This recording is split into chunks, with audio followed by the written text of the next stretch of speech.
আচ্ছা, গতদিন আমরা আলোচনা করেছি ইংরেজি অনুবাদ কি কি আছে। তার মধ্যে সম্পূর্ণ অনুবাদগুলোর কথা বলেছিলাম, তার বাদেও কিছু আংশিক অনুবাদ আছে। যেমন যে তিনটের কথা বিশেষ করে বলেছিলাম সেটা হচ্ছে সবচাইতে পুরনো কিশোরী মোহন গাঙ্গুলি। ইনি গদ্যে অনুবাদ করেছেন এবং সম্পূর্ণটাই করেছেন স্ট্যান্ডার্ড অনুবাদ হিসেবে এনারটা রেফার করা হয়। তারপরে কমপ্লিট অনুবাদ টেক্সট সহ অ্যাভেলেবেল আছে Manmathnath Dutt, M N Dutt, DUTT লেখেন উনি।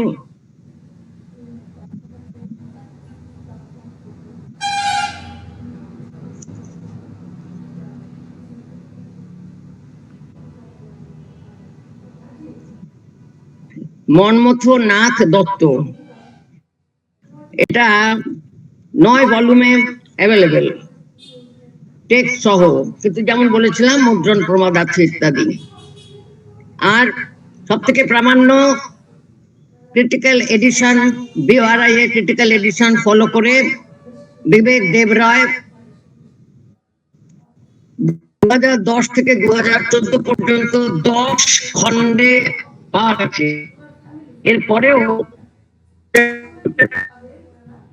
10 থেকে 2014 খণ্ডে খণ্ডে প্রকাশ হয়েছে, তারপরে 2015 সালে। আচ্ছা, এছাড়াও ইংরেজিতে পদ্যে অনুবাদ করেছিলেন সম্পূর্ণটাই, হয়তো কখনো একটু আধটু ডেভিয়েশন আছে, পি লাল, LAL। এটা মোটামুটি 1968 থেকে 2010, বুঝতে পারছেন কতদিন ধরে বেরিয়েছে।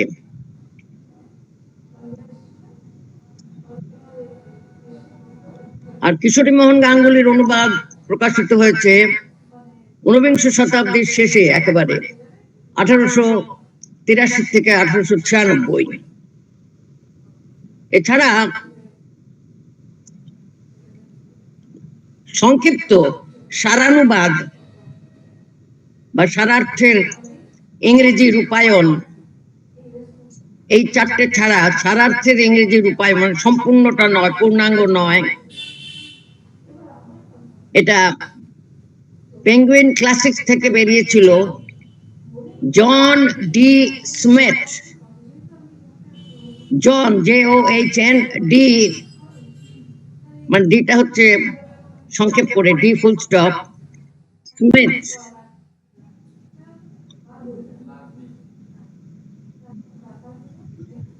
জন ডি স্মিথ। এছাড়া অতি সংক্ষেপে মহাভারতের গল্পের পুনর আখ্যান করেছেন ইংরেজিতে RK নারায়ণ বলে একজন।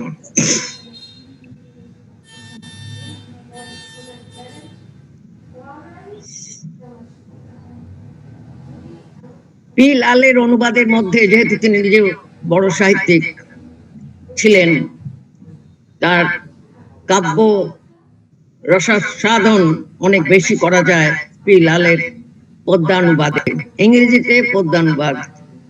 আচ্ছা,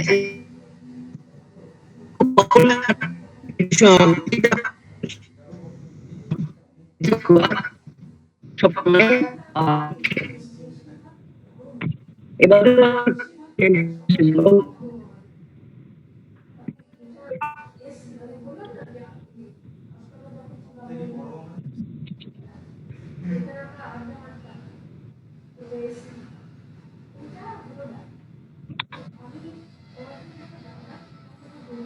যদিও অংশত পূর্ণাঙ্গ নয়, তবুও এটিকে প্রামাণ্য নির্ভরযোগ্য অনুবাদ বলে গ্রহণ করা হয়। এটি অসম্পূর্ণ ছিল, অসম্পূর্ণভাবে এটি রয়েছিল, কারণ এটা রচনা করতে করতে তার লৌকিক জীবনের অবসান ঘটে।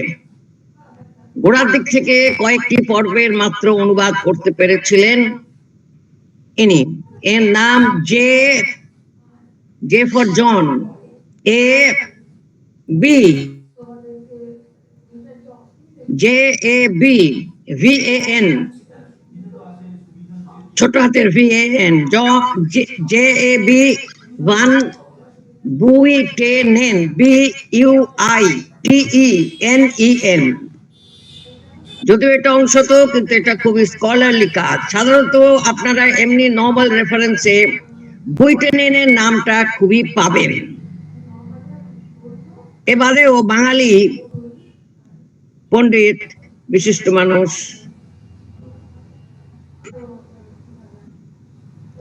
রমেশ দত্ত একটি অনুবাদ করেছিলেন। এছাড়া ওই সারানুবাদ এবং পুনঃকথন, রিটেলিং যাকে ইংরেজিতে বলা হচ্ছে, এটা করেছিলেন রমেশ মেনন।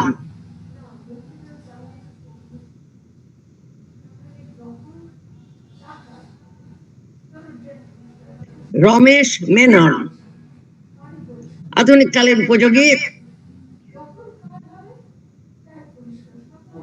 এটি গদ্যে রচনা, রমেশ মেনন, MENON। আরেকজন আছেন ক্যারল, CAROLE, ক্যারল সত্যমূর্তি।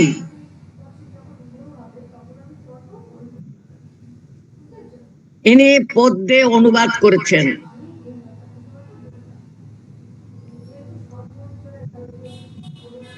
বেশিরভাগটাই সারানুবাদ বলে গ্রহণযোগ্য।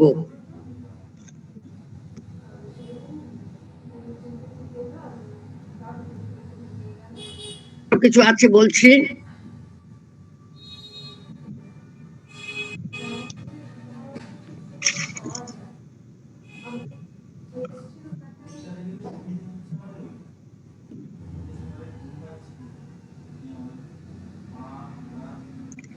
রমেশ চন্দ্র দত্ত একটি আলোচনাত্মক গ্রন্থ রচনা করেছিলেন 1898 সালে, 1898,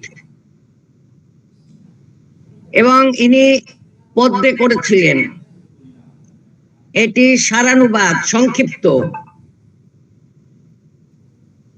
তাহলে সারানুবাদ সংক্ষেপিত ইংরেজি পদ্যে অনুবাদ করলেন রমেশ চন্দ্র দত্ত। এটি রামায়ণ এবং মহাভারত দুটোরই গল্প রিটেলিং এবং কনডেন্স করে সংক্ষিপ্ত সারানুবাদ উপস্থাপন করেছিলেন।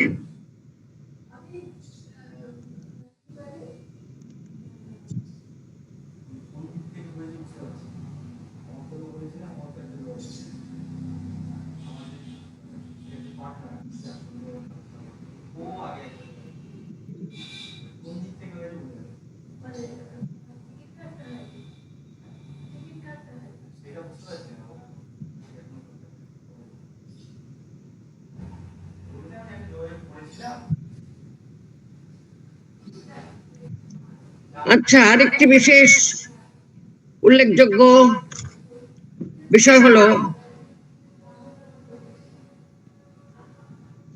ইন্ডোলজিক্যাল পার্সপেক্টিভে জার্মান স্কলাররা যা কাজ করেছেন। কার্ল কনরাড, KARL, তারপরে Conrad, KONRAD, Wilhelm, WILHELM, Wilhelm, LACHMANN, লাহমান 1793 থেকে 1851 মধ্যে এই ভাষাগতভাবে মহাভারতের উপরে আলোচনা করেছিলেন ইন্ডোলজিক্যালি। আর অংশত অনেক 19th সেঞ্চুরি ইউরোপিয়ান স্কলার, 19বিংশ শতাব্দীর ইউরোপীয় পণ্ডিতেরা তখনকার ইউরোপের বিভিন্ন বিশ্ববিদ্যালয়ে পাঠ্যক্রমের জন্য বা অন্যান্য কারণে ভাষা শেখানোর জন্য ভগবদ গীতা নল দময়ন্তী আখ্যান, এরকম কিছু অনুবাদ করেছিলেন। আর একটা খুব উল্লেখযোগ্য কাজ এই প্রসঙ্গে মনে হয় বলতে পারি, সেটা হচ্ছে, এখন আর মনে নেই কারো, কিন্তু 1980-র দশকে এটা খুব নাম করেছিল, মহাভারতের মঞ্চ রূপায়ণ পিটার ব্রুক এবং Jean Claude Carriere. PETER BROOK, এ হলো একজন মানুষ। আর একজন মানুষ হচ্ছে JEAN Jean Claude CLAUDE, Jean Claude Carriere CARRIE। এর মাথায় একটা বাঁ দিকে ঝোঁকানো অ্যাকসেন্ট, ডান দিকের মতো না। ওই তালে বসা লিখতে গেলে এস এর মাথায় যেরকম দিয়ে ওটা নয়, উল্টো দিক, ওইটাকেই উল্টো দিক করতে হবে। কারিয়ের, ERE, জঁ ক্লোদ কারিয়ের। এটা একটা থিয়েট্রিক্যাল অ্যাডাপ্টেশন 1985-তে হয়েছিল। কারণ ইউরোপিয়ান ইন্টারপ্রিটেশন এর কিছু অংশ নিয়ে, মহাভারতের বিভিন্ন দৃশ্য, বিভিন্ন কিছু কিছু ঘটনা নিয়ে সেটা প্রথম মঞ্চে উপস্থাপিত হয় ফরাসি ভাষায়, ফ্রেঞ্চ অ্যাডাপ্টেশন। তারপরে সেটার ইংরেজিও হয়, এবং এই 1980-র দশকের শেষাংশ 90-91 পর্যন্ত এই পিটার ব্রুকের মাধ্যমে ব্যাপক ইউরোপীয় প্রেক্ষক, শ্রোতা, দর্শকের কাছে, মানে ইউরোপের বিনোদন জগতে মহাভারতের প্রবেশ ঘটেছিল। আমি সে সময়টা ইউরোপে ছিলাম, এজন্য এর ঢেউটা আমি ভালোই অনুভব করেছিলাম।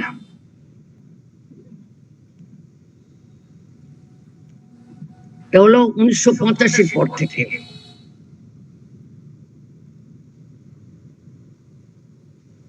কিশোরী মোহন গাঙ্গুলি, রমেশ চন্দ্র দত্ত, মন্মথনাথ দত্ত, বিবেক দেবরায়, বুইটেনেন, রমেশ মেনন।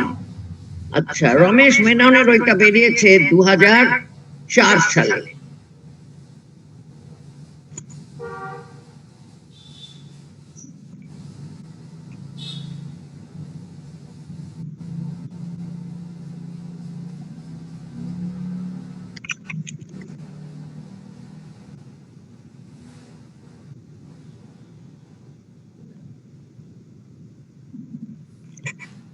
এছাড়া আরো কিছু ইউরোপীয় ব্যক্তিত্ব মহাভারতের পুনঃকথনে বা সংক্ষিপ্ত কথনে হাত দিয়েছিলেন। সেটা হচ্ছে H.H. উইলসন, হোরেস হ্যামান উইলসন, খুব বিখ্যাত ইন্ডোলজিস্ট।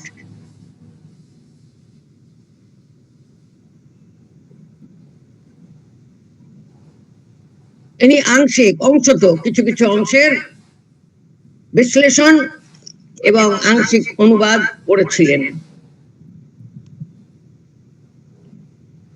তারপরে এসেছিলেন মনিয়া উইলিয়ামস, যে মনিয়ার উইলিয়ামসের ডিকশনারি আমরা পড়ি।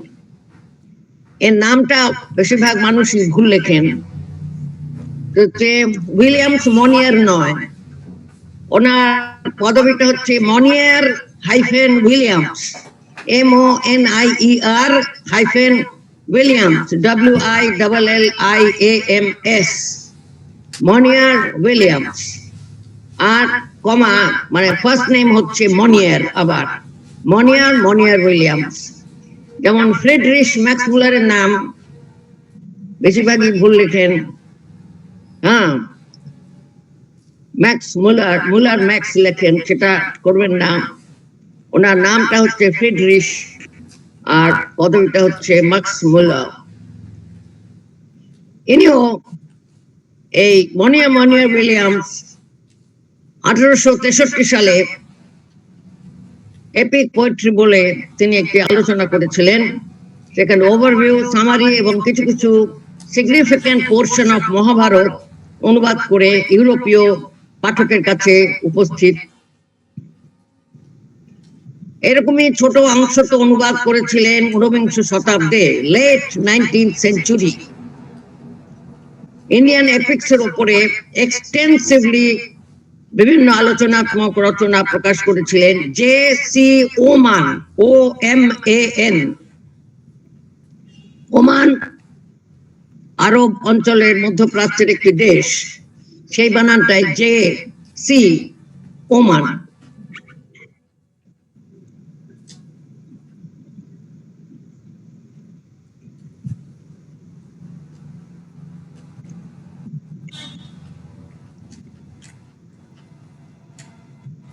আচ্ছা, এরপরে স্কলারলি অনুবাদ পাওয়া গেল সেক্রেড বুকস অফ দ্য ইস্টের মধ্যে।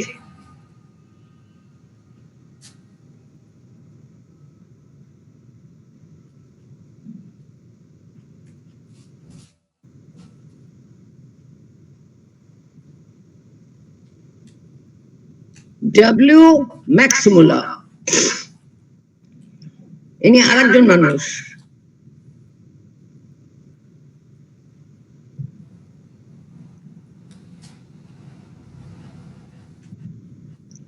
আচ্ছা, আর সংক্ষিপ্ত অনুবাদ আমি আগেই বললাম, জঁ ক্লোদ কারিয়ের, রমেশ চন্দ্র দত্ত,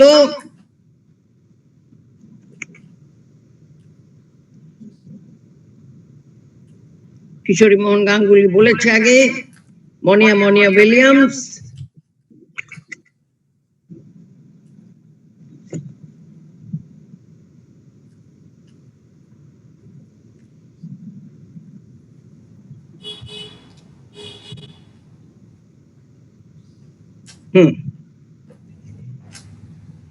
এই হলো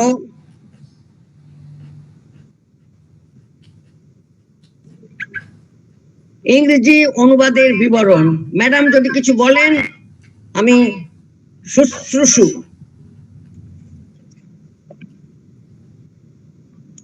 পার্বতী ম্যাডাম। হ্যাঁ, বলছি যে আমার একটু জানার ইচ্ছা, এই যে sacred books of the east, ওখানে মহাভারতেরও তাহলে অনুবাদ আংশিক বা পূর্ণ, এটা কিরকম আছে সেটা একটু জানার ইচ্ছা। এটা আমি আগে শুনিনি, আমি বেদের দিকটাই আগে জানতাম। হ্যাঁ, আংশিক অনুবাদ কেন হলো, পুরোটা হলো না কেন? আচ্ছা, একটা তো হলো না, তিনি মারাই গেলেন, একজনের কথা বললাম, কিন্তু বাকিরা কেন অনুবাদ করেছে? যেমন নল দময়ন্তী এবং ভগবত গীতা খুব অনুবাদ হয়েছে, কারণ এটা ওখানে পাঠ্য ছিল। সংস্কৃত যখন শিখতে আসতেন, সংস্কৃত কোর্সে ভর্তি হতেন ইউনিভার্সিটিতে, বা এখনো হবে, তখন কিছু টেক্সট তো দিতে হয়। যেমন আমাদের উচ্চ মাধ্যমিকে বিএ পাস করছে, ওই আমাদের ওই বিদুরের উপদেশ, যেমন গীতা অনেক সময় থাকতো, আগে ছিল এরকম করছে আর কি। আচ্ছা আচ্ছা, হ্যাঁ, প্রয়োজনে বা এত বড় গ্রন্থের পুরোটা করা যাবে না, কেউ হয়তো শুধুই বনপর্বটা করলেন, প্রয়োজন মনে করেছেন তাই। আচ্ছা আচ্ছা, হ্যাঁ, কেউ হয়তো শুধু বিরাট পর্ব, এরকম হয়েছে। যেমন এই যে টিকা রচনার সময় আলোচনা করছিলাম যে অনেকে এই পুরোটা টিকা রচনা করেনি, শুধুমাত্র ভগবত গীতার টিকা, সেটা তো একটা ফিলোসফিক্যাল ব্যাপার আছে, শঙ্করাচার্য থেকে অভিনবগুপ্ত পর্যন্ত। কিন্তু তা বাদেও অনেকে শুধুমাত্র ভগবত গীতা করেছে, দার্শনিক ব্যাপারে যারা আগ্রহী, এবং ভগবত গীতাকে গ্রন্থ হিসেবে, নীতি গ্রন্থ হিসেবে, ধর্মগ্রন্থ হিসেবে, সব হিসেবে দার্শনিক গ্রন্থ হিসেবে গ্রহণ করা হয়েছে। বিভিন্ন আবার দরকার। হ্যাঁ হ্যাঁ, কাজে এগুলো প্রয়োজনানুগ। আর সংক্ষিপ্ত অনুবাদ কেন করেছেন আমাদের মনে রাখতে হবে। আপনি আপনার মতো স্কলারের জন্য তো সবাই সব কাজ করছেন না, তো সেটা হচ্ছে যে এই যে বুক এটা নিলেন কেন? ওয়াইডার ইউরোপিয়ান পাবলিকের কাছে, ব্যাপকতম ইউরোপীয় জনসাধারণের কাছে, সাধারণ মানুষের কাছে, ইন্টেলেকচুয়ালদের কাছে, যারা ইন্ডোলজিস্ট নয়, যারা ইন্ডোলজি নিয়ে পড়াশোনা করছেন না, তাদেরও কাছে মহাভারতের কিছু জানতে হবে, আগ্রহ। করার জন্য খুব ভালো কাজ করেছেন Peter Brooke and John Claude. তারপরে ইংরেজি ভার্সন হয়েছে, তাই না? এবং ওই জন্য আমি স্কলারলি আর ওইটা আলাদা করে বললাম। স্কলারলি কাজ করতে গেলে কৃষ্ণমোহন গাঙ্গুলি, বিবেক দেব রায়, তারপরে পি লাল, এদের দিকে আমরা যেমন যাবো, সেরকম বা তারপরে secret books of the east গেলাম। তারপরে বাকিগুলো কিন্তু আমরা ফেলতে পারছি না। তার কারণ এটা হচ্ছে যে সাধারণ সকলের কাছে যারা সংস্কৃতের পড়ুয়া গবেষক নয়, তাদের কাছেও যাতে মহাভারত পৌঁছয়, সেজন্য। যেমন বুদ্ধদেব বসু যে আলোচনা করেছেন, শুধু এখানে তো খালি অনুবাদ বলিনি, আমি আলোচনা গ্রন্থগুলোর কথা বলেছি। বুদ্ধদেব বসু থেকে নৃসিংহপ্রসাদ বাদুড়ি, রবীন্দ্রনাথ ঠাকুর থেকে আরম্ভ করে বাকিদের সকলের উপরে, যেমন প্রাচীন সাহিত্যের মধ্যে, প্রাচীন সাহিত্য গ্রন্থে রবীন্দ্রনাথ ব্যাপকভাবে রামায়ণ এবং মহাভারত নিয়ে আলোচনা করেছেন, যেমন কবি কালিদাস নিয়ে আলোচনা করেছেন। কাজে এটা হচ্ছে কি যে একবারে স্পেসিফিক গবেষণা করছে যে সে তার প্রয়োজনটা শুধু নিজেকে বুঝলে হবে না, যদি সাধারণ ব্যাপকতম মানুষের কাছে এটার একটা অ্যাপিল না থাকে, এর একটা গ্রহণযোগ্যতা না থাকে, তাহলে কিন্তু স্কলারশিপ বেঁচে থাকতে পারে না। দেখুন আমাদের ঋষিরা সেটাই বুঝেছিলেন। ইতিহাস ও পুরাণাভ্যাং বেদার্থম বেদো মামহং প্রহরিষ্যতি। কারণ যদি সেই সাপোর্টটা না থাকে, সাধারণ ব্যাপকভাবে একটু বুদ্ধিশীল, একটু মননশীল বা সাধারণ একেবারে মানুষ যারা, তাদের কাছে যে যাত্রা পালা এসবের মাধ্যমে মহাভারত পৌঁছেছে, তার জন্য যখন সাধারণভাবে হায়ার স্টাডিজ বা সূক্ষ্ম গবেষণা, গভীর গবেষণা করার জন্য, মনে রাখবেন আমি বাস্তব কথা বলছি এখন, যে অর্থ বরাদ্দ ইত্যাদি হয়, তখন কিন্তু আপত্তি করবে। কারণ বড় গবেষণাটা কজন পড়বে? 10 জন, 12 জন, 100 জন, 1000 জন, খুব বেশি হলে 5000 জন। সেটার জন্য এত অর্থ ব্যয় কেন করবো? টাকার তো সবারই টাকা, না? এই ব্যাপারটা হচ্ছে। এবং যখন ইউরোপে ইন্ডোলজি যাচ্ছে, ভারত সম্পর্কে আগ্রহ হচ্ছে, তখন তাদের কাছে ভারতের পরিচয় তুলে ধরার জন্য লক্ষ্য শ্লোকী, বৈয়াসিকী সংহিতা তোলার দরকার নেই, জেমস অফ মহাভারত তুলে ধরা হয়তো। যেমন ত্রিপিটক, সেই ত্রিপিটকের পুরোটা কারো কাছে তোলা যাচ্ছে না, জাতকের হলো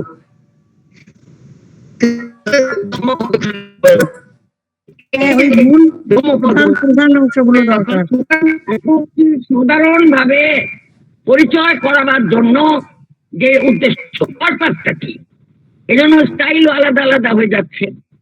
তারপরে হচ্ছে আমরা আজকে তখন সবটা হাতের কাছে পাচ্ছি, আমরা মহাভারত সম্পর্কে একটা আলোচনা করার জন্য নিয়ে বসছি। আচ্ছা, আমি আলোচনা করে একটু গুলিয়ে যেতে পারে, সেজন্য আর একবার বলছি। বাংলা অনুবাদ এবার হয়েছে ম্যাডাম, আর কিছু বলবেন?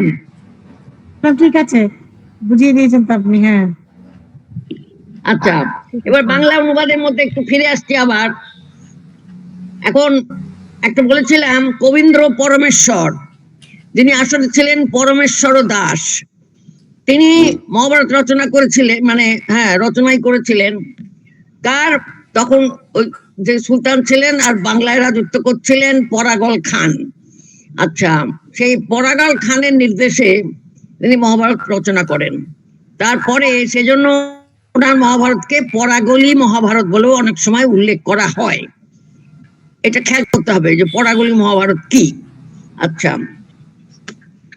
আর তারপরে তার ছেলে ছুটি খান যখন হয়েছিলেন, তখনও আরেকটি মহাভারত রচিত হয়েছিল, তাকেও ওরকম ডাকনাম ছুটি খান মহাভারত বলে বলা হয়। এবারে আর একজন কবি চন্দ্র ছিলেন, তার নামটাই ছিল শঙ্কর কবিচন্দ্র, তার নাম ছিল শঙ্কর। শঙ্কর কবিচন্দ্র ছিলেন মধ্যযুগের একজন বিশিষ্ট বাঙালি কবি। তিনি মহারাজ গোপাল সিংহের আদেশে মহাভারতের অনুবাদ করতে উদ্যোগী হয়েছিলেন। তার সময় সপ্তদশ অষ্টাদশ শতক। বলতে গেলে কৃত্তিবাস ওঝার প্রায় 100 বছর পরে এই শঙ্কর কবিচন্দ্র, যাকে দ্বিজ কবিচন্দ্র, দ্বিজ দয়বার হর্ষ বর্গীয় জ মানে ব্রাহ্মণ, আচ্ছা, তিনি পদ্যে অনুবাদ করলেন। এই দ্বিজ কবিচন্দ্রের বা শঙ্কর কবিচন্দ্রের যে মহাভারত, তার শুরুটা কিন্তু একেবারে যেরকম হয়েছে, ওই লোমহর্ষণ গেলেন, তারপরে সৌনক ঋষিরা তাকে বললেন তুমি কি কি করেছো, সে বলছে ওই সমন্ত পঞ্চকের নাম গোড়াতেই পাওয়া যাচ্ছে। এই তারপরে বললেন যে এখানে জনমেজয় সেখানে সর্পযজ্ঞ করছেন, সেখানে ব্যাস বৈশম্পায়নকে নিয়ে উপস্থিত ছিলেন। তখন ঋষিরা বললেন বৈশম্পায়নের কাছে তুমি কি শুনলে আমাদেরকে বলো, ঠিক ওরকম। আর একটা বলি, এরা যারা এই অনুবাদ করেছেন বাংলায়, তারাও এই নারায়ণং নমস্কৃত্য ওই শ্লোকটি সকলেই নিয়েছেন, মানে ওই কবীন্দ্র পরমেশ্বর আর এই শঙ্কর কবিচন্দ্র। কিন্তু একটা জিনিস খেয়াল করতে হবে যে ওরা তো আর অত টিকা তখন পাননি বা পড়েননি। তখন ওরা ওই যে দেবীং সরস্বতী চৈব নারায়ণং নমস্কৃত্য নরং চৈব নরোত্তমম, দেবীং সরস্বতী চৈব, ওরা ওটা দেবী সরস্বতী বলেছেন, মানে সরস্বতী দেবীকে প্রণাম করিয়া আরম্ভ করলাম। আর এই শঙ্কর কবিচন্দ্রের যে মহাভারত, সেটি সম্পাদনা করে প্রকাশ করেছেন চিত্রা দেব। এখন তিনি ওই তখনকার যে বাংলা বানান কোরিয়াটা ইয়ে আকার দিয়ে লেখা কোরিয়া, তারপরে করিলাম সেটা উঙো দিয়ে লেখা, করিলা উঙো, এরকম সব পুরনো বানানেই পাওয়া যাচ্ছে, মানে পুরনো ভাষার ঢংটা পাওয়া যাবে। যাই হোক, তাহলে কৃত্তিবাস ওঝারও 100 বছর পরে, মানে সময়ের দিক থেকে কবীন্দ্র পরমেশ্বর, কাশীরাম দাস, কৃত্তিবাস ওঝা, তারপরে ইনি এই শঙ্কর কবিচন্দ্র বয়ার এবং ত্রিপদী ছন্দে রচিত করলেন। এটা অত্যন্ত জনপ্রিয় একটা সংস্করণ হয়েছিল। তবে এবং তার মধ্যে মহাভারতের আশ্চর্য পর্ব এবং হরিবংশের কাহিনী, মানে আশ্চর্য পর্ব আর হরিবংশ একই, তা ওরা আশ্চর্য পর্ব এবং হরিবংশ এইভাবেই বলেছেন।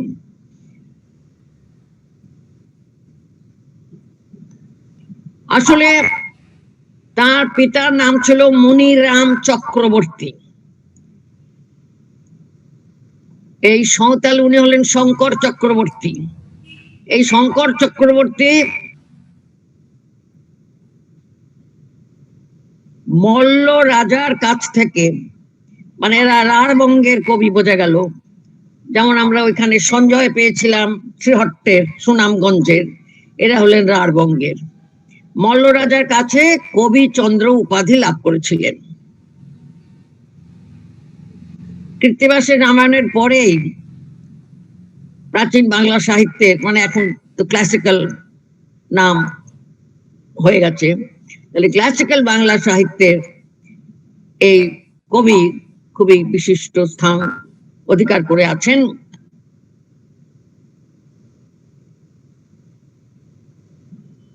এবং কবিচন্দ্রের অধিকাংশ রচনাই খণ্ডিত। মহাভারত, অশ্বমেধ পর্ব, হরিবংশ এরকম এরকম ভাবে আছে।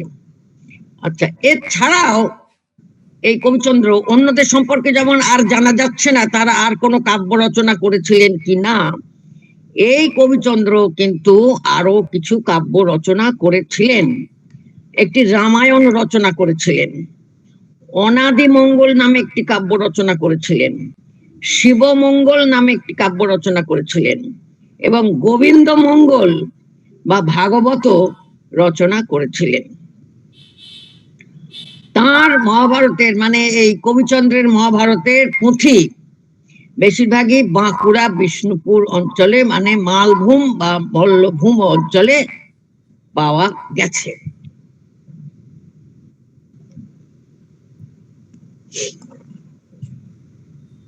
একটু অপেক্ষা করবেন, ওকে আবার আর একটা খাতা বের করতে হবে।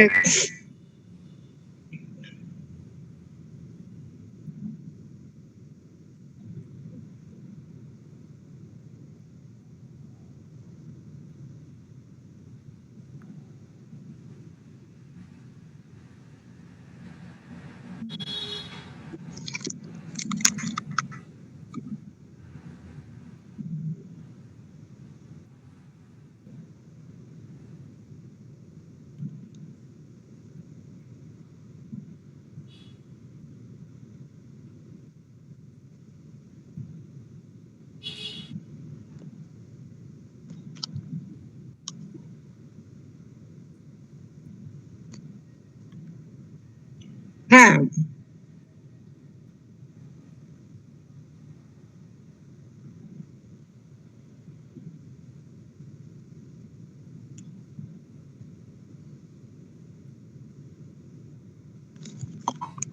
কবীন্দ্র পরমেশ্বর পঞ্চদশ শতক, এরপরে শ্রীকরনন্দী শুধুমাত্র অশ্বমেধ পর্ব রচনা করেছিলেন।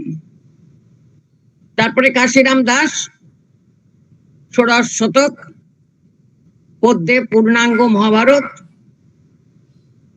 এইগুলো এই কবীন্দ্র পরমেশ্বর থেকে শুরু করে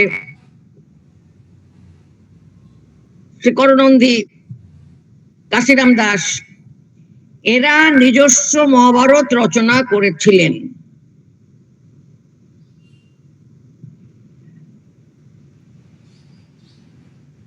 আর কবীন্দ্র পরমেশ্বরের যে মহাভারত রচনা, তার নাম দিয়েছিলেন তিনি পাণ্ডব বিজয়। পাণ্ডব বিজয় মানে পাণ্ডবদের বিজয়।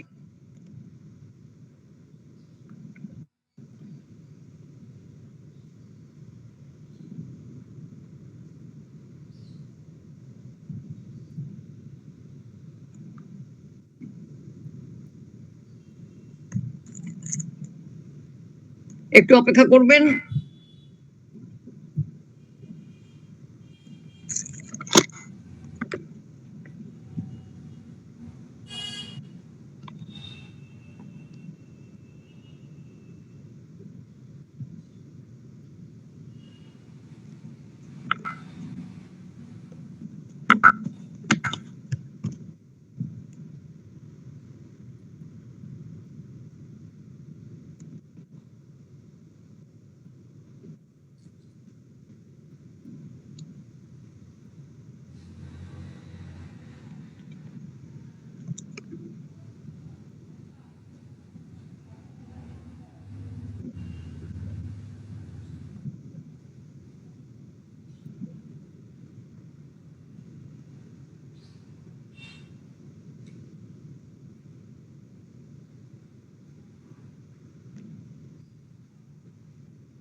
আচ্ছা,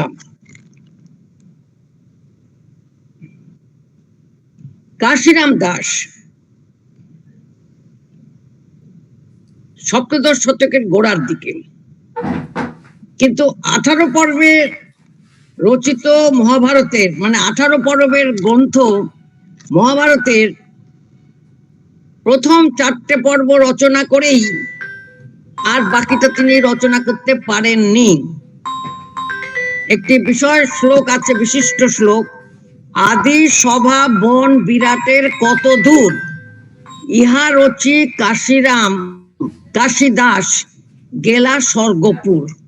মানে আদি সভা বন এবং বিরাট পর্ব শেষ করতে পারেননি, খানিকটা অংশ বিরাট পর্ব রচনা করেছেন। তারপরে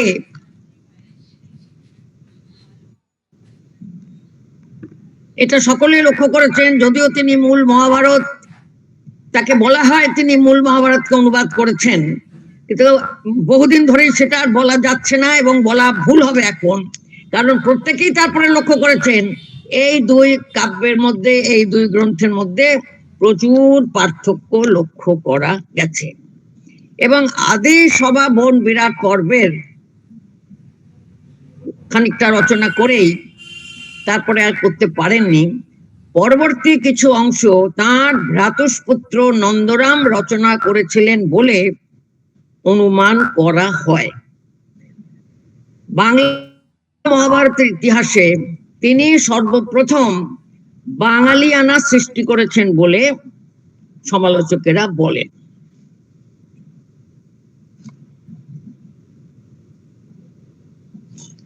কাশিরাম দাসের নাম আসলে কাশিরাম দেব। ম্যাডাম একটা কথা বলি, জিজ্ঞেস করছি যে ওই যে বললেন 4টি পর্ব করার পরে উনি স্বর্গে চলে গেছেন, তা উনি আর নিজে কি করে লিখবেন? তাহলে অন্য কেউ লিখেছিল সেটা? হ্যাঁ হ্যাঁ হ্যাঁ হ্যাঁ হ্যাঁ হ্যাঁ হ্যাঁ, আচ্ছা আচ্ছা এটা ওনার সম্পর্কে খুবই বহুশ্রুত একটি পদ্য। আচ্ছা আচ্ছা, তাহলে ঠিক আছে ঠিক উনি আছে। নিজে লিখেননি। সে তো এই শ্লোকটা মহাভারতের মধ্যে পাওয়া যায় না, অন্যান্য হ্যাঁ, গ্রন্থে পাওয়া যায়। অন্য পাওয়া যায়। আচ্ছা আচ্ছা হ্যাঁ, বাংলা সাহিত্যে বহু জায়গাতে এই শ্লোকটা আছে। আচ্ছা।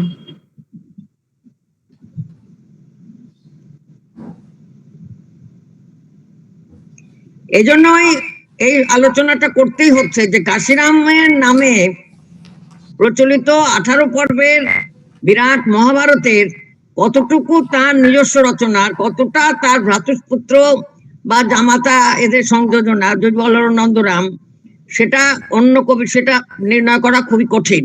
এবং করতে গেলে আজকে যে যেভাবে ভাষার বিচার করা দরকার, আর তখনকার ভাষার পয়ার ছন্দ, হ্যাঁ, কাজেই সেটা খুবই কাছাকাছি সবাই তখন লিখছেন এবং একই বংশের একই রকম শিক্ষায় শিক্ষিত মানুষের ভাষা প্রায় একই রকমের হবে।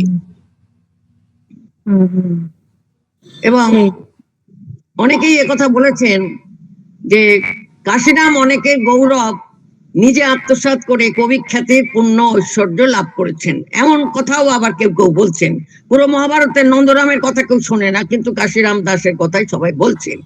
সে যাই হোক, কাশিরাম দাসের রচনার এমনই মহিমা যে আরো অনেক ছোট বড় কবি তার রচনার মধ্যে আত্মদান করেছেন, অংশগ্রহণ করেছেন। মধুসূদন যার জন্য বলেছিলেন এই শ্লোকটা দরকারি, মহাভারতের কথা অমৃত সমান, এটা আমাদের মাইকেল মধুসূদন দত্ত, মহাভারতের কথা অমৃত সমান, হে কাশী, হে কাশী সম্বোধন করছেন, কমা কবিশ দলে তুমি পুণ্যবান।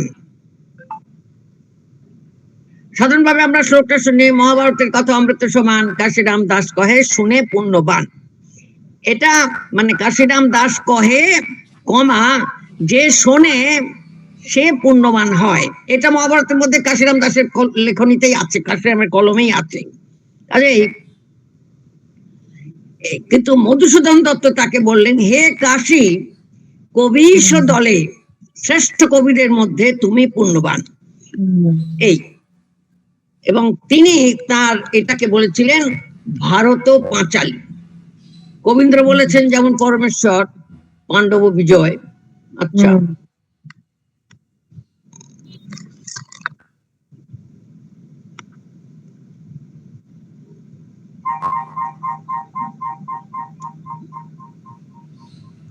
কাশিরাম তার নিজের গ্রন্থের কয়েকটা জায়গায় আত্মপরিচয় দিয়েছেন, আর অন্যান্য সোর্স থেকে, অন্যান্য আকর উৎস থেকে তার পরিচয় খানিকটা সংগ্রহ করা যায়।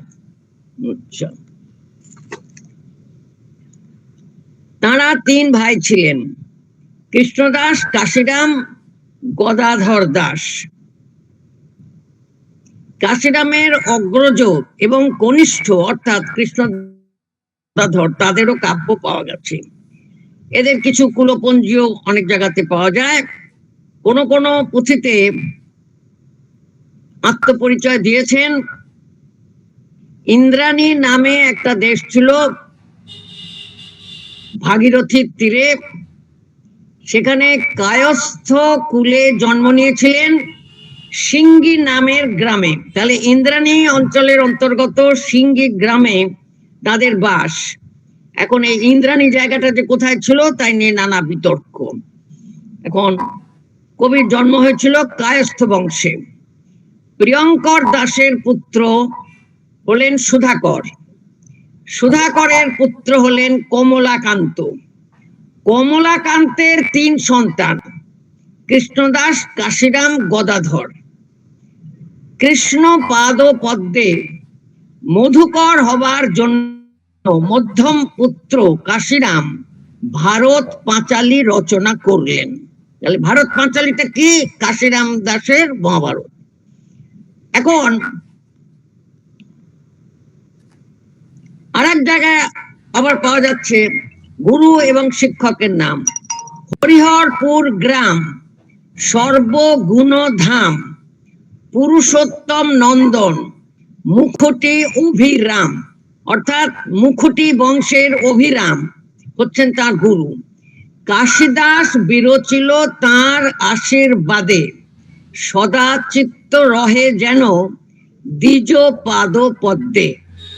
আচ্ছা, তাহলে অভিরামের আশীর্বাদ নিয়ে করলেন।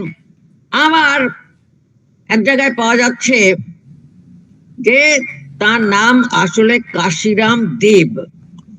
মহাভারতের কথা অমৃত অর্ণবে, মহাভারতের কথা অমৃত অর্ণবে, মানে এটা কাশিরাম নিজে বলেছেন।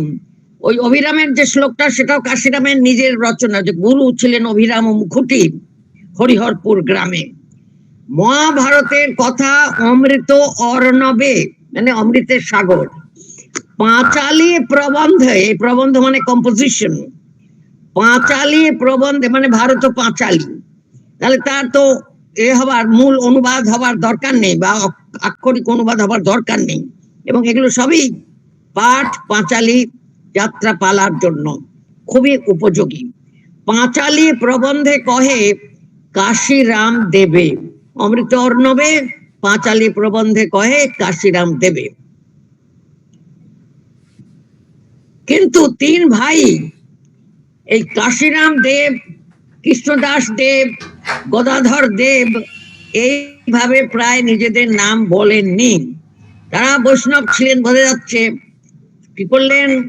যেমন গোবিন্দ দাস, সেরকম নিজেদের দাস পদটাকে ব্যবহার করলেন, মানে দাস ও নামাংশ, অত বৈষ্ণব কুলের পরিচয়টাকে বজায় রাখলেন।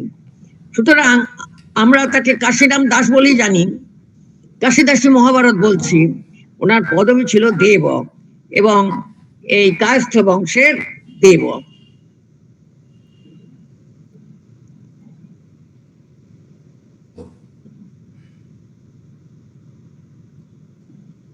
কৃষ্ণের বিশ্বরূপ বর্ণনায় তিনি কাশিদাস খুবই করেছেন। সহস্র মস্তক শোভে, সহস্র নয়ন, সহস্র মুকুটমণি, কিরীট ভূষণ, সহস্র শ্রবণে শোভে, সহস্র কুণ্ডল, সহ নয়নে রবি, সহস্র মণ্ডল, বিবিধ আয়ুধ ধরে সহস্রক করে, সহস্র চরণে শোভে কত শশ ধরে, সহস্র সহস্র হেন সূর্যের উদয়, শ্রীবৎস কৌস্তুভ মণি শোভিত হৃদয়।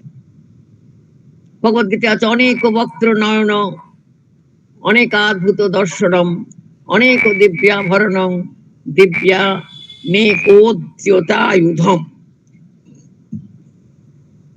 এছাড়াও নানা জায়গায় তিনি মানে ভালো সংস্কৃত পণ্ডিত ছিলেন।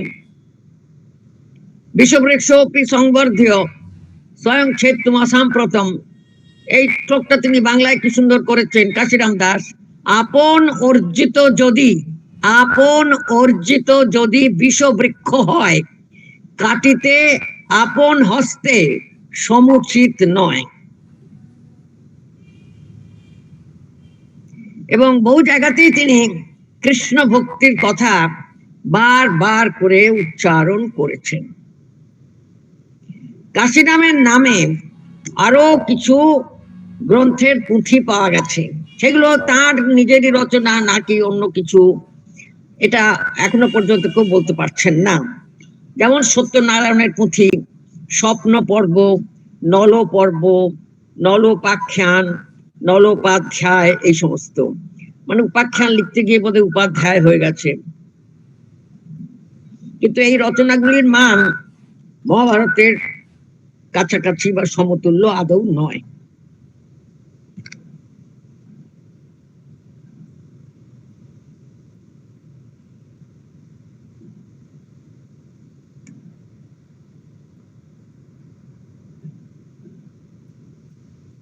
এবার একটু কবীন্দ্রতে যাই।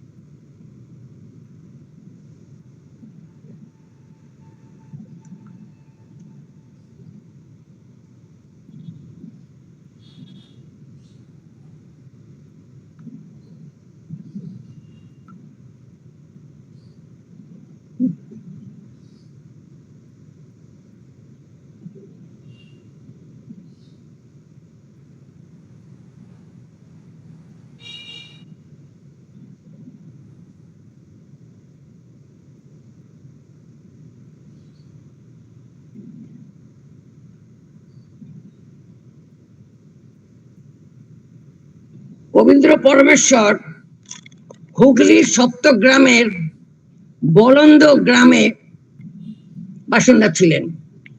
পরমেশ্বর দাস হিসেবে জন্মগ্রহণ করেন। তার এবং ভরদ্বাজ গোত্র ইত্যাদি বল, তার সাহিত্যিক অবদানের জন্য তাকে কবীন্দ্র উপাধি দেওয়া হয়েছিল। বাংলার সুলতানি শাসনকর্তা পরাগল খানের সভাকবি ছিলেন পরমেশ্বর। পরাগল খানের অনুরোধেই তিনি বাংলায় মহাভারতের এই সংস্করণ রচনা করেছিলেন। এটি মহাভারতের প্রথম বাংলা রূপ বলে মনে করা হয়। 1519 থেকে তার এই রচনা হয়েছিল। এটাকে তিনি নাম দিয়েছিলেন পাণ্ডব বিজয়। একই সঙ্গে এটাকে কবীন্দ্র মহাভারত নামে এটার বেশি পরিচয়।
হ্যাঁ, ম্যাডাম জিজ্ঞেস করছিলেন অংশ তো কেন সবাই অনুবাদ করেছেন।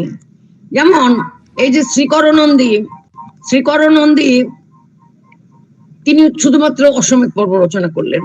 হয়তো এটা পালা করার জন্য সুবিধা ছিল, বা মঞ্চে অভিনয়ের জন্য।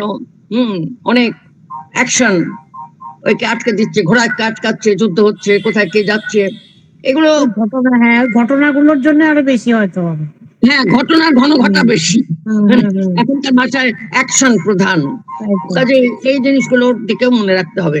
আচ্ছা, বাংলা অনুবাদের মধ্যে আপনারা কালীপ্রসন্ন সিংহের পরে মানে পূর্ণাঙ্গ অনুবাদ, মূলানুগ অনুবাদ, নির্ভরযোগ্য অনুবাদ সবের পরে যেখানে রাজশেখর বসু তার হচ্ছে সারানুবাদ, ভাবানুবাদ এবং সারানুবাদ, পূর্ণাঙ্গ নয়। হরিদাস সিদ্ধান্ত বাগীশকে কিন্তু যেন ভুলে যাবেন না নামটা করতে, যেহেতু এগুলো হচ্ছে আগেকার।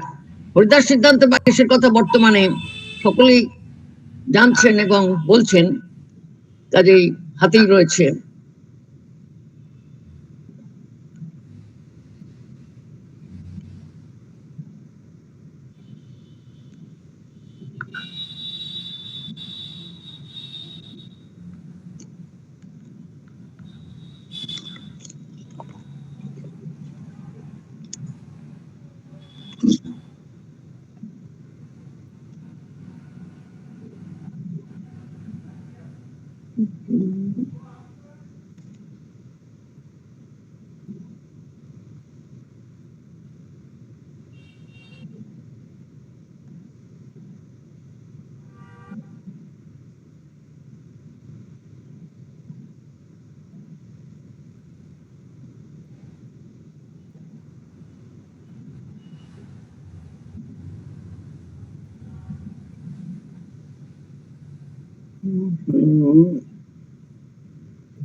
আচ্ছা, এবারে চলে আসি শঙ্কর কবিচন্দ্র। কবীন্দ্র পরমেশ্বর নয়, শঙ্কর কবিচন্দ্র, তাঁর মহাভারত পদ্যে, দ্বিপদী এবং পয়ার এবং ত্রিপদীতে রচনা। এটা প্রথম প্রকাশিত হয়েছে 1389 বঙ্গাব্দ। এখন কত চলছে? 1432 না 33?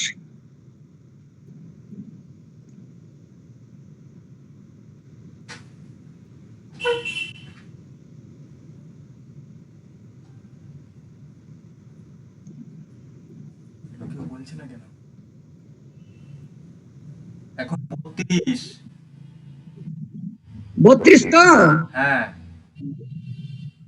তাহলে 32 বছর আর ওদিকে 11 বছর ধরুন। 43। হ্যাঁ, এর পুঁথি পাওয়া খুবই মুশকিল।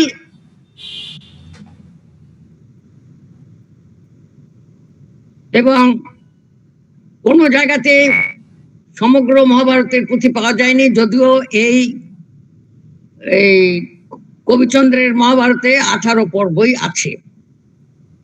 কলকাতা বিশ্ববিদ্যালয়ে কেবল বন পর্ব এবং গদা পর্ব আছে। বিশ্বভারতীতে অশ্বমেধ পর্বের সন্ধান পাওয়া গেছে। বরেন্দ্র অনুসন্ধান সমিতি বাংলাদেশ, সেখানেও কোনো কোনো ব্যক্তির সংগ্রহে কিছু আছে। আর তিনিও ওই রকম আরো জনপ্রিয় কিছু লেখা করেছেন। পালা চরিত্র, দ্রৌপদীর দর্পচূর্ণ, কুন্তির শুভ পূজা, কুন্তির বান ভিক্ষা, দুর্বাসার পারণ, আরো কিছু পালা পুঁথি সেখানে পাওয়া যাচ্ছে। এমনকি বঙ্গীয় সাহিত্য পরিষদেও আদি, বন, উদ্যোগ, দ্রোণ, কর্ণ, শল্য পর্বের তাও খণ্ডিত পুঁথি। যাই হোক, চিত্রাদেব বহু কষ্ট করে সেগুলো দিয়েছেন।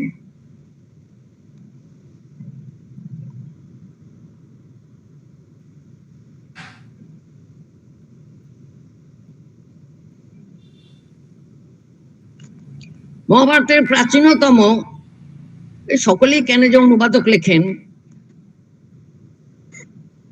মহাভারতের প্রাচীনতম বাংলা রূপায়ণ বা বাংলা মহাভারতের প্রাচীনতম রূপ যারা রচনা করেছিলেন তারা হলেন সঞ্জয়, কবীন্দ্র পরমেশ্বর, শ্রীকর নন্দী এবং বিজয় পণ্ডিত। এদের মধ্যে বিজয় পণ্ডিতের কোনো অস্তিত্ব নেই। তাহলে কারা দাঁড়ালেন? সঞ্জয়, কবীন্দ্র পরমেশ্বর, শ্রীকর নন্দী। এরপরে কাশিরাম দাস। কবীন্দ্র পরমেশ্বর এবং শ্রীকর নন্দী দুজনে চট্টগ্রাম রাজসভার পৃষ্ঠপোষকতা লাভ করেছিলেন। হোসেন শাহী রাজত্বকালে চট্টগ্রামের শাসক ছিলেন পরাগল খান এবং তার পুত্র ছুটি খান। পূর্ববঙ্গের দিকে চলে গেল। পরাগলের আদেশে কবীন্দ্র সম্পূর্ণ এবং ছুটি খানের আদেশে শ্রীকর নন্দী জৈমিনীর অশ্বমেধ পর্ব রচনা করেন। এদের তিনজনের মহাভারত পূর্ববঙ্গে লেখা হয়েছিল এবং সেখানেই এরা বেশি প্রচারিত ছিলেন, পরে পরিচিত ছিলেন।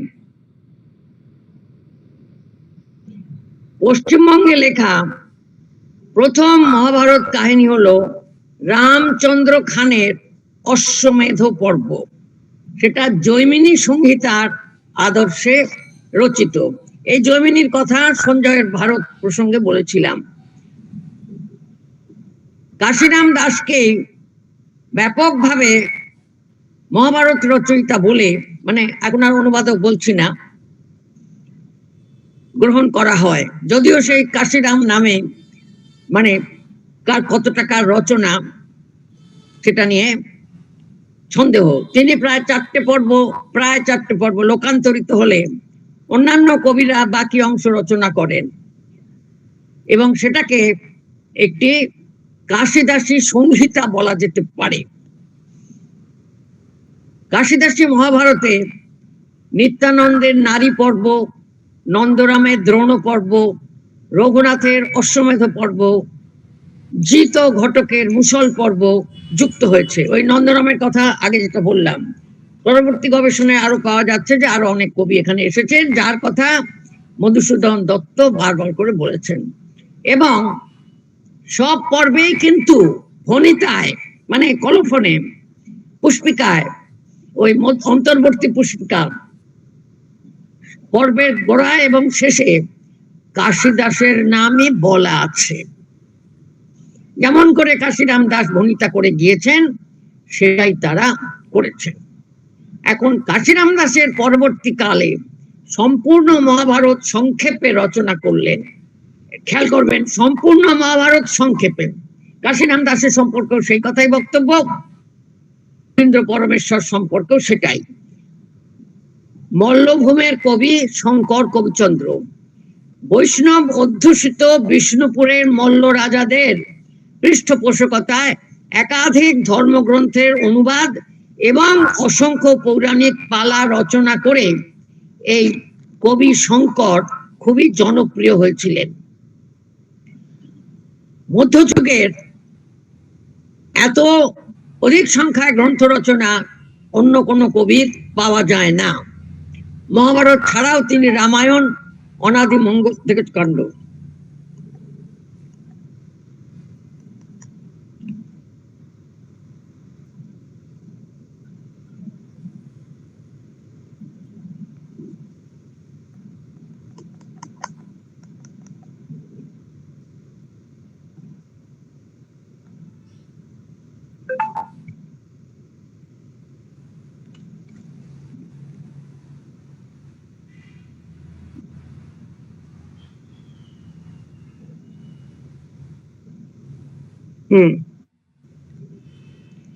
শিবমঙ্গল, গোবিন্দমঙ্গল, ভাগবত সমস্ত রচনা করেছেন।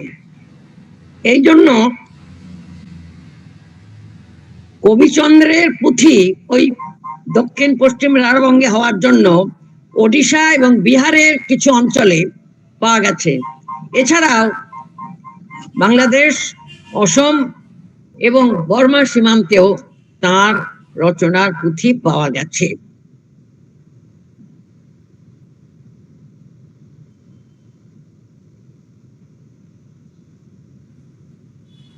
কবিচন্দ্রকে নিয়ে বাংলা সাহিত্যের ইতিহাসে বিশেষ আলোচনা পাওয়া যায় না। ঊনবিংশ শতাব্দীর প্রথমে পাকুড়ের রাজা পৃথ্বীচন্দ্র ত্রিবেদী বিখ্যাত কয়েকজন গ্রন্থ এবং গ্রন্থকারের নাম করেছেন।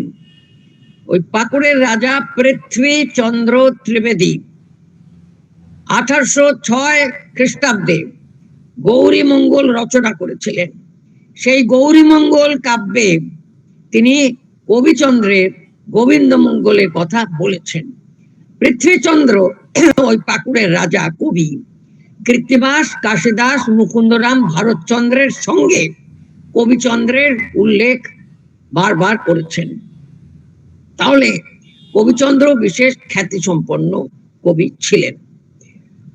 আচ্ছা, এখন দীনেশচন্দ্র সেনও এই শঙ্কর কবিচন্দ্রকে অতি দীর্ঘায়ু এবং চৈতন্য পরিকরদের অন্যতম বলেছেন। পরিকর মানে সঙ্গী, সহযোগী, সেবক। দীনেশচন্দ্র সেন মনে করেন শঙ্কর কবিচন্দ্র 1596 থেকে 1712 সাল পর্যন্ত জীবিত ছিলেন, তার মানে 116 বছর। তিনি কবিচন্দ্রের মহাভারত, দীনেশচন্দ্র সেন মহাভারত সম্পর্কে আলোচনা করে বলেছেন, সম্ভবত নিত্যানন্দ ঘোষের চেয়েও বিশিষ্টতম একজন কবি তার সমসময়ে মহাভারত অনুবাদ করেছিলেন। দীনেশচন্দ্র সেন অনুবাদ বলছেন, এর নাম ছিল শঙ্কর, উপাধি ছিল কবিচন্দ্র।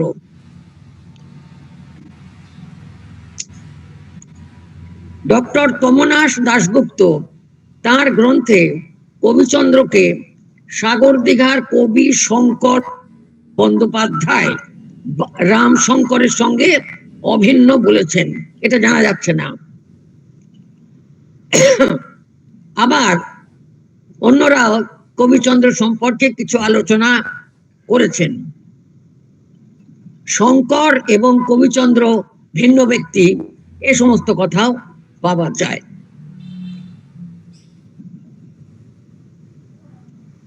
ডক্টর সুকুমার সেন, ডক্টর অসিত কুমার বন্দ্যোপাধ্যায় বাংলা সাহিত্যের যারা, তারা সকলেই কবিচন্দ্র সম্পর্কে বলেছেন, কবিচন্দ্র শ্রী শঙ্কর চক্রবর্তী মধ্যযুগের অন্যতম শ্রেষ্ঠ কবি।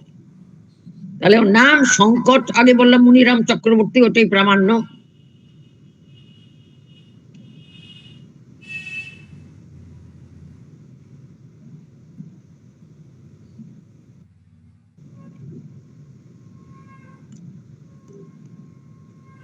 বহুবার রচনায়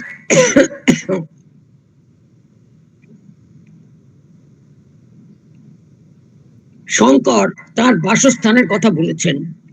মল্লভূমি পান্নয় বসতি, ব আকার দন্ত নয় বয় আকার। নেগার দক্ষিণ দিকে পান্নায় বসতি, নেগার দক্ষিণে ঘর পান্নায় বসতি। দ্বিজ কবি চন্দ্র গায় পান্নায় বসতি, এজন্য বললাম দ্বিজ কবি চন্দ্র। পান্নুয়া মানে পানুয়া, পয়াকার দন্ত নয় বফলা আকার, বা এখন পানুয়া, বর্তমানে বাঁকুড়া জেলার অন্তর্গত একটি পল্লীগ্রাম। তাহলে আমরা দেখতে পাচ্ছি একটা জিনিস, উত্তর পূর্ব থেকে পূর্ববঙ্গ এবং গাঙ্গেয় ভূমি এবং রাঢ়বঙ্গ সব জায়গাতে নতুন ভাবে মহাভারত রচনার এই প্রবাহ লক্ষ্য করা যাচ্ছে। চক্রবর্তী, এখন চক্রবর্তী তো উপাধি, বন্দ্যোপাধ্যায় হতেও পারেন নাও পারেন, এটা বলা যাচ্ছে না। কবিচন্দ্রের বাস্তবিকটা ওই বাঁকুড়ার পানুয়া গ্রামে এখনো আছে, অবস্থান করছে। তার নিকটবর্তী অনেকটা স্থান জুড়ে বাস করেন কবিচন্দ্রের বংশের উত্তর পুরুষেরা, বিশাল চক্রবর্তী পরিবার। ওই জায়গাটাকেই কবিচন্দ্র পাড়া বা চক্রবর্তী পাড়া, ভট্টাচার্য পাড়া, বামুন পাড়া এসব বলা হয়। তাদের কুলদেবতা রঘুবীর এবং দামোদর, নারায়ণশিলা এখনো পূজিত হন। তাহলে রঘুবীর মানে হলেন কে? রামচন্দ্র। হ্যাঁ, এখন রামচন্দ্রকে নিয়ে তো অনেক হই হই হচ্ছে, তাই আর কি।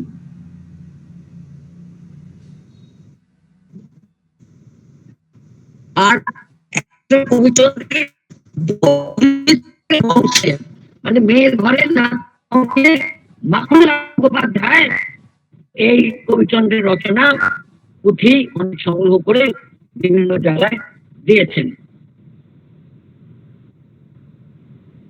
শঙ্কর কবিচন্দ্রের পিতামহের নাম, ঠাকুরদার নাম নিত্যানন্দ চক্রবর্তী, আর মাতামহের নাম, মায়ের বাবার নাম গঙ্গারাম মুখোপাধ্যায়।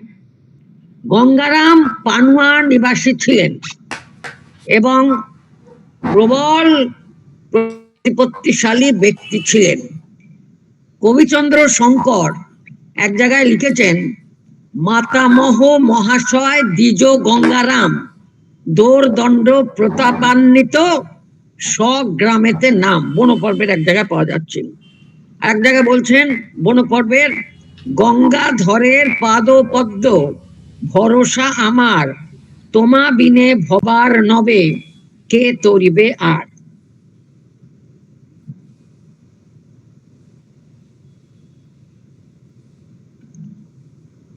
অন্য জায়গায় তিনি বলেছেন, কহে কবি শঙ্কর বসুদেব প্রাণ মোর, আপনি বলাবে মুখে বাণী। মানে শ্রীকৃষ্ণই সব করাবেন, বৈষ্ণব বাড়ি তো। আচ্ছা, বসুদেব বটে মোর প্রথম গায়ন, সংক্ষেপে রচিল পোথা গানের কারণ। প্রথমে বলছেন গানের কারণ। সংক্ষেপে 18 পর্ব করি রাত্রি দিনে, নৃপ আজ্ঞা পাইয়া দিল বসুদেব গায়নে। বসুদেবের কণ্ঠে বসিয়া মানে বসিয়া বলাইবে বাণী, গান কাল সারদা সমেত চক্রপাণী। এটা হলো স্বর্গারোহণ পর্বে। বসুদেব গায়েন, সম্ভবত নিজেও কিছু কাব্য রচনা করতেন। এই বসুদেবের কথা দ্বিজ বসুদেব বলে, শুনো সর্বজন, একাদশী করিলে নাহি যম দর্শন। তো নাইটা নাহি ইয়ার অস্বীকার। কবি চন্দ্র সুত দ্বিজ বসুদেব গায়। এখন কবিচন্দ্রের পুত্র বা বংশের দ্বিজ বসুদেব কেউ হয়তো ছিলেন। অন্য জায়গায় নিত্যানন্দের পুত্র মুনিরাম বা মুনিরাম পণ্ডিত ছিলেন। পানুয়ার একটি চতুষ্পাঠীতে অধ্যাপনা করতেন। স্থানীয় অধিবাসীরা এখনো ওটাকে, যেমন বনরামনাথের টোল নবদ্বীপে আছে, মুনিরামের টোল আছে। শঙ্কর তার পিতার কথা বহু জায়গায় উল্লেখ করেছেন, যেমন বনপর্বে, চক্রবর্তী মুনিরাম অশেষ গুণের ধাম, তস্য সুত কবি চন্দ্র গায়। চক্রবর্তী মুনিরাম অশেষ গুণের ধাম, তস্য সুত গাইল শঙ্কর। এরকম নানা ভাবে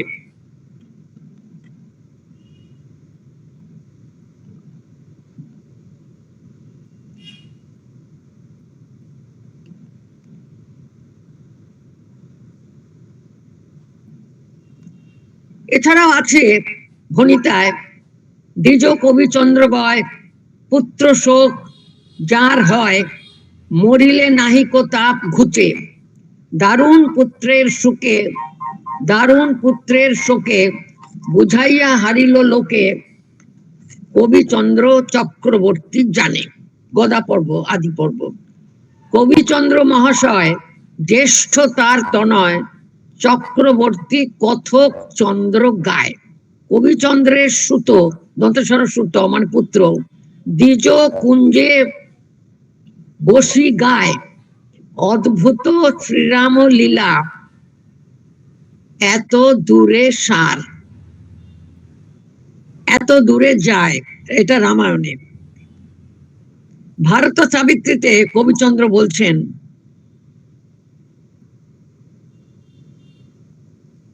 1740 খ্রিস্টাব্দর কোন এক সময়ে কবিচন্দ্রের মৃত্যু হয়েছিল, যখন রাজা ছিলেন গোপাল সিংহ রাঢ়বঙ্গে।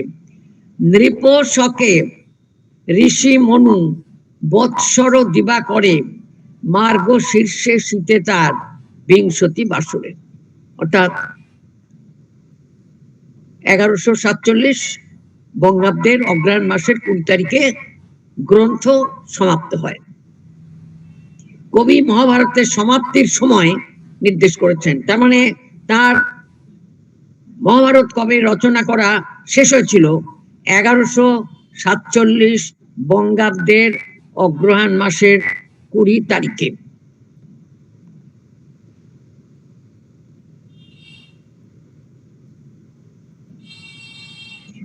এই শঙ্কর নামের আরো অনেক কবি আছেন, প্রায় একই রকমের ভণিতা দিয়ে তারা করেছেন।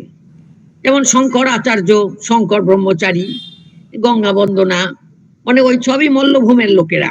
দ্বিজ শঙ্কর, শঙ্কর, দ্বিজ শঙ্কর, শঙ্কর মিশ্র, এরকম বারবার বিভিন্ন ওই পদাবলী প্রায় আপনার 24 জন, সাবিত্রী পালা ইত্যাদি ইত্যাদি সব রচনা করেছেন। আমি ওনার কাব্যের শুরুটা পড়ে শেষ করব।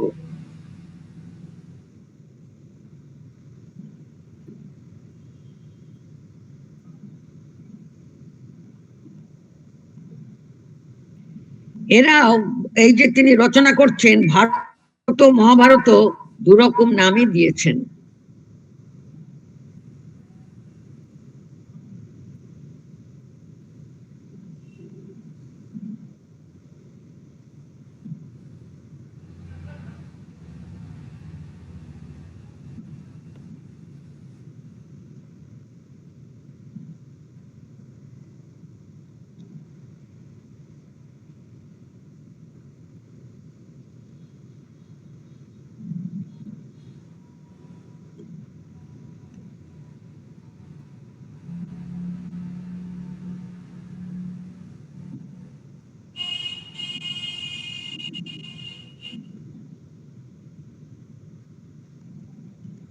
নারায়ণং নমস্কৃত্য নরং চৈব নরোত্তমম দেবীং সরস্বতীং চৈব তত জয়ম উদীরয়েৎ। প্রণমিয়া নারায়ণ নরোত্তম নরে দেবী প্রণমিয়া সমাদরে। জয়াক্ষ ভারত গ্রন্থ যে করে কীর্তন সর্বকার্যে জয়ী সেই না দেখে সমন, মানে তার মৃত্যু হয় না। এইখানে যে জয় গ্রন্থের নাম জয়, জয় সংহিতা, সেটাও বলে দিলেন। এটা যে ভারত নামে পরিচিত সেটাও বলে দিলেন। বাসুদেব পিতামহ দেব প্রজাপতি, পরাশর ব্যাস শুক সৌনক মহামতি, নারদাদি করিয়া যতেক ঋষিগণে, পিতামাতা শ্রীগুরুর বন্দিয়া চরণে। যত তীর্থ যত ক্ষেত্র আছে পৃথিবীতে তা সবারে প্রণাম করহ জোর হাতে। সর্ববিঘ্ন বিনায়কাদিত্য বসুগণ, বিনায়ক আদিত্য বসুগণ, তারপরে বন্ধ মুনি লোমহর্ষণ। লোমহর্ষ হয় যার কথার শ্রবণে, ব্যাস শিষ্য সুত তারে কহে মুনিগণে। নৈমিষারণ্য ক্ষেত্রে সৌনকাদি ঋষি যজ্ঞ করে কৃষ্ণ পাব মনে অভিলাষী। একদিন সুখে বসিয়া যত ঋষিগণ দর্শন হেতু গেলা শ্রী লোমহর্ষণ। বসাইয়া সুভাষণে বসে ঋষিগণ জিজ্ঞাসয়ে কোথা হতে হলো আগমন। এতকাল মহাশয় কোন স্থানে ছিলে, মানে ঋষিরা লোমহর্ষণকে জিজ্ঞেস করছেন। দর্শন দিয়া সবে পবিত্র করিলে। জিজ্ঞাসিত হইয়া সুত ঋষিগণে কয় সর্প সত্র যজ্ঞ করে রাজা জন্মে জয়। জন্মে জয় বলছেন না, সব জায়গাতে জন্মে জয় বলছেন। এই জন্য বাঙালিদের অনেকের নাম জন্মে জয়। মনে করে লোকে ভুল করেছে, কিন্তু বাংলা সাহিত্যে সেটার নমুনা আছে। সশিষ্যে আইলা তথা, একটা সুত লোমহর্ষণ বলে যাচ্ছে, সর্পযজ্ঞ করছে। সশিষ্যে আইলা তথা ব্যাস তপোধন, সমাদরে পূজে রাজা ব্যাসের চরণ। বসাইয়া দিব্যাসনে জোর করে কয় ত্রিকালের কথা তুমি জানো মহাশয়। কইবে মোদের কিছু বংশের চরিত, বংশানুচরিতং চৈব, শুনিতে হৃদয় মোর হইল বাঞ্ছিত। কহিবে মোদের কিছু বংশেরও চরিত, শুনিতে হৃদয় মোর হইল বাঞ্ছিত। ধৃতরাষ্ট্র পাণ্ডবের সন্তোষ যেমনে, দুর্যোধন পাণ্ডবে বিরোধ কি কারণে। পিতামহ আমার কেমনে কইল রণ, কৌরব সহিত হইল ক্ষত্রিয় নিধন। যে কহিলাম অপর যে কথা জানো তুমি, এই কহিলামটা উমদি আছে। কহ কহ শ্রবণ করিব সব আমি। এত শুনি সংক্ষেপে কহিলা বেদব্যাস, বেদতুল্য ভারত পুরাণ ইতিহাস। অপর যতেক বৈশম্পায়ন কহিবেন, এত কইয়া ব্যাস তপস্যায় চলিলেন। বৈশম্পায়ন কহিলা শুনিলা জন্মে জয়, শুনিয়া চলিলা সর্বে যার যে আলয়। নানা দেশ তীর্থক্ষেত্র করি পর্যটন, সমন্ত পঞ্চক আমি করিলাম গমন। করিলাম উম আছে। ওখানকার লোকেরা দেখবেন বলে করিলাম, এরকম করে উচ্চারণ করে, গায়ানছি গায়ানছি, গেলাম মানে গেলাম কে বলে গেলাম। কুরু পাণ্ডবেরও যুদ্ধ যেখানে হলো, পরস্পর করি যুদ্ধ সবাই মরিল। তোমরা মহাত্মা সূর্য অগ্নির সমান, অতএব দেখিতে আইলাম এই স্থান, দেখিতে আইনা এই স্থান। কহ কহ সৌনক মুনি এত শুনি কয়, শুনিব ভারত কথা যাতে জ্ঞান হয়। এই তারপরে বলতে আরম্ভ করলেন।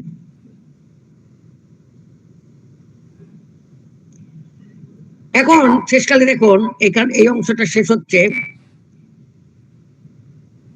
তারপর মহারাজা দিয়া ভূমি দান, আদেশিলা বর্ণ মহাভারত পুরাণ।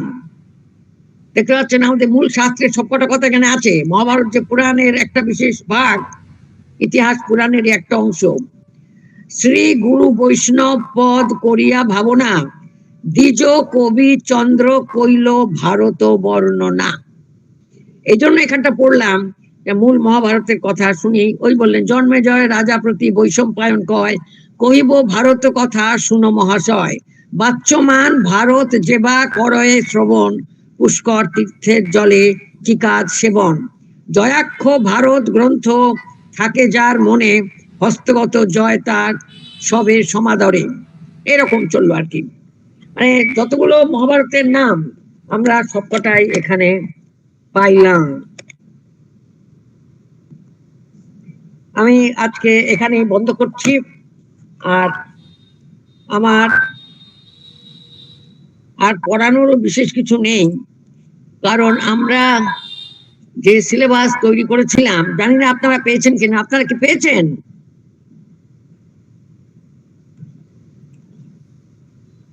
হ্যাঁ, শোনা যাচ্ছে নাকি? বুঝতে পারছি না। হ্যাঁ ম্যাডাম, হ্যালো।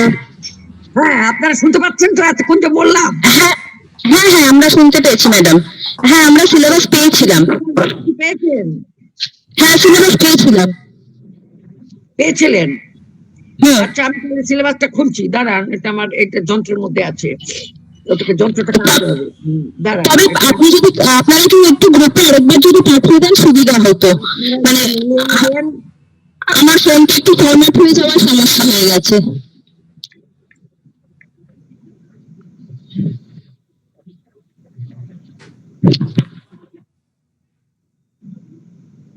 জুলাই 25 খুঁজতে হবে।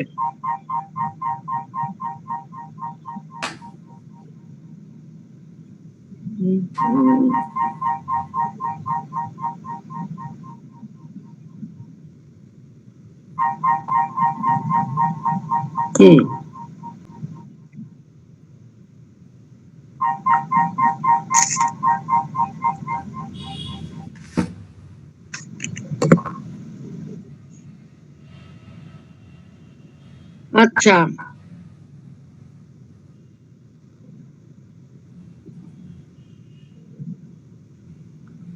না বেরোলো না, অন্য একটা বেরিয়ে এলো, দাঁড়ান।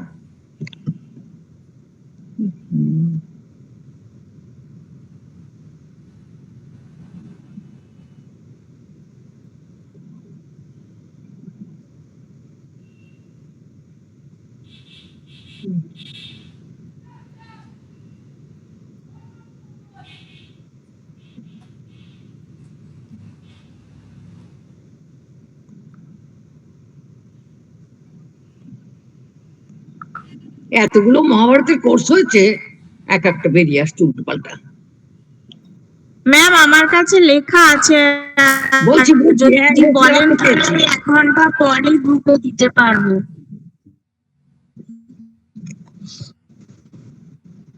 কথা কেটে গেলে আর একবার বলবেন? বলছি ম্যাম আমার কাছে এবার যে সিলেবাস আপনি দিয়েছিলেন লেখা আছে, কিন্তু আমি 1 ঘন্টা পরে গ্রুপে ছবিটা দিতে পারবো, আমি খাতায় লিখে রেখেছি।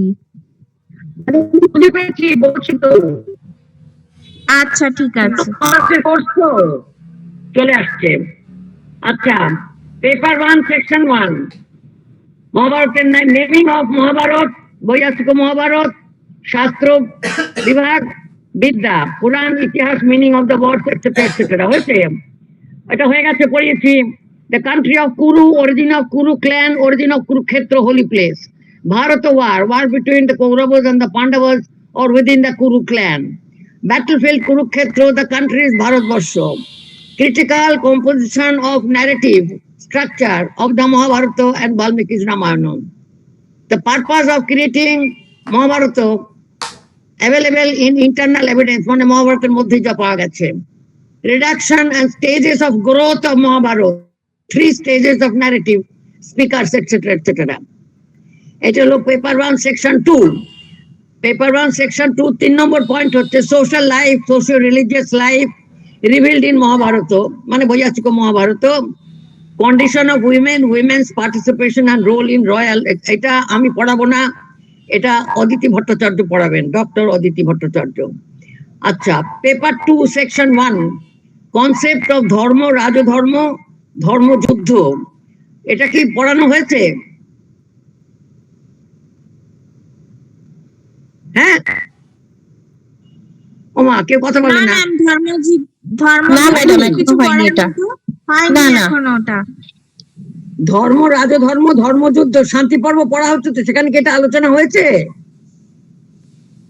মুখ্য ধর্ম আলোচনা হচ্ছে। আচ্ছা, ethics and moral values of both personal and social life, এটা আমি খানিকটা আলোচনা করেছি অনুগীতা ইত্যাদি পড়াবার সময়। Teachings of Vidura, the embodiment of dharma, মানে পেপার 2 সেকশন 1। এইটা বোধহয় আমি কোনোটাই পড়াইনি, খানিকটা ছুঁয়ে গেছি এথিক্স এন্ড মোরাল ভ্যালুস যখন অনুগীতা পড়িয়েছি তখন। আচ্ছা, টিচিংস অফ বিদুর আলাদা করে হয়নি বোধহয়। Paper 2 section 2 account of the commentaries and commentators of Mahabharata, এটা হয়ে গেছে। Bengal's contribution in commentary and interpretation as well as critical literature on Mahabharata 14th to 20th century। ঠিক আছে, ঠিক আছে। তারপরে special reference to Arjun Mishra and Haridas Siddhanta Bagish, Mahabharata in Indian art culture including visual and performing arts. আচ্ছা, এই পেপার 2 এই সেকশন 2 পুরোটাই আমি পড়িয়ে দিয়েছি। Paper 3 section 1 text, context, teaching, wisdom and universal philosophy in Bhagavad Gita, the section Moksha Dharma in Shanti Parva, আপনাদের চলছে দুটোই। Philosophical teaching point 3, paper 3 section 1 এর point 3, philosophical teaching in the Anugita হয়ে গেছে পড়ানো। Paper 3 section 2 Mahabharata text in Sanskrit language, Mahabharata text in Bengali language, translation of Mahabharata in Bengali, and point 2 an account, paper 3 section 2 point 1 হয়ে গেল বাংলা ইত্যাদি প্রভৃতি, translation, an account of this Stotra and Gita text in the Mahabharata, স্তোত্রের কথা বলে দিয়েছি। point 3 হচ্ছে brief introduction to Bengali and English translations of Mahabharata, তাহলে এটা আমার পড়ানো হয়ে গেছে। আর পেপার 4 এর সেকশন 2 হচ্ছে আপনাদের পেপার প্রেজেন্টেশন। সেকশন 1 হচ্ছে paper 4 section 1 selected text of আদি পর্ব 1 থেকে 7, ভীষ্ম পর্ব 9 থেকে 12। ভীষ্ম পর্বটা আমি পড়িয়েছি অনেকটাই, ভারতবর্ষের বর্ণনা বলতে গিয়ে। ভগবদ গীতা 1, 2, 4, 10, মানে পুরোটা নয়, সিলেক্টেড টেক্সট ওইখান থেকে, এটা আপনাদের চলছে।